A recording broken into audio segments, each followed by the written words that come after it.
Hi everybody, this is Maureen Wong for YourNextStamp.com. Today I was playing with the new Fun with Squares die. As you can see here, it cuts a grid that has 6 squares in it. And I wanted to make a grid with 9 squares in it, so I came up with, well, I didn't come up with, but I used the partial die cutting technique to come up with this. So I went from this to this, and I'm going to show you how to do that today. So what you're going to need to do is prep your die, and what I did was take a Sharpie marker, and you want to make a mark on the middle of the rows of squares. So what I did was I just took my Sharpie and I looked at it from the front and then marked a little bit on the back where that center part was. And then I turned it over and did the same thing on this side. And then you can see the little marks that I made. And that's going to help with your partial die cutting. Okay, and then what you need is a piece of cardstock. I'm using Stampin' Up! White cardstock, and it's about 4.5 inches square. You could cut a square just slightly bigger than your die, which would be like 4 1/4, but you want some space to be able to tape your die to your paper to make sure it doesn't move, so I made it just a little bigger at 4 1/2. Okay, so what you're going to do is you're going to take your die cutting machine, and this is my Evolution Advanced, and you can see my cutting plate is very, very well used, but I don't care. I just use them until they break. Every so often I turn them over because they get a little bowed, and they work just fine. So first what I'm going to do is line up my die on the edge of my paper. And what I want to do is cut all the way up to almost this edge. This edge, if you can see, is the cutting edge, and I don't want to cut this cutting edge. So what I'm going to do is do the partial die cutting technique all the way up to that line and not cut that line. And the way you do that is you get your top cutting mat and you place it over your die, and you don't put it all the way to the edge. You put it close to the edge so that you're cutting all the squares, but you don't put it all the way to the edge so that it doesn't cut that cutting line.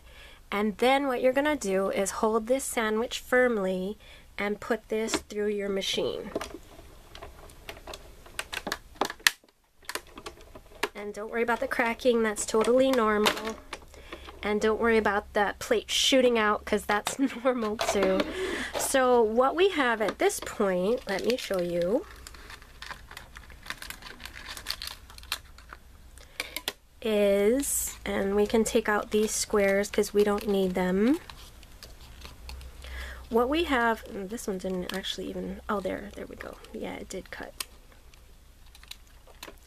What we have is almost the entire 3x2 grid. So what I need to do is get these pieces out of my die. Okay. And I keep a pin on a magnet right by my die cutting station and by my table, my work area, so that I can pop things out of my dies. That's just a little tip. Okay, so now what we're going to do is we're going to cut the other half. So what you're going to do is use this second row of square openings to line that up with the top layer, the top row on the die. So instead of being like this, you move it down and it's like this. And make sure that your die cut fits exactly around those squares. This is the really important part. To cut it really nicely, you want that to fit exactly. You don't want any movement.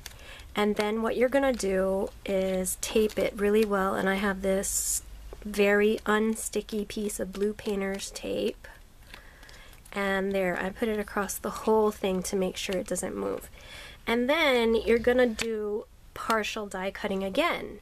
this time, instead of going all the way to the end, I don't need to cut out that row of squares there because that's already cut underneath. So this is where my middle lines came in. I want to cut just a little bit past those lines.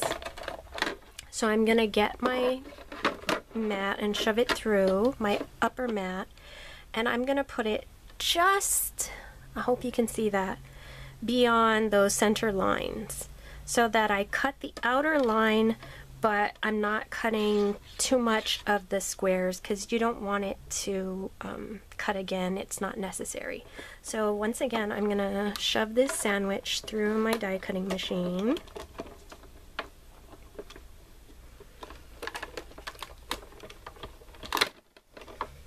Okay.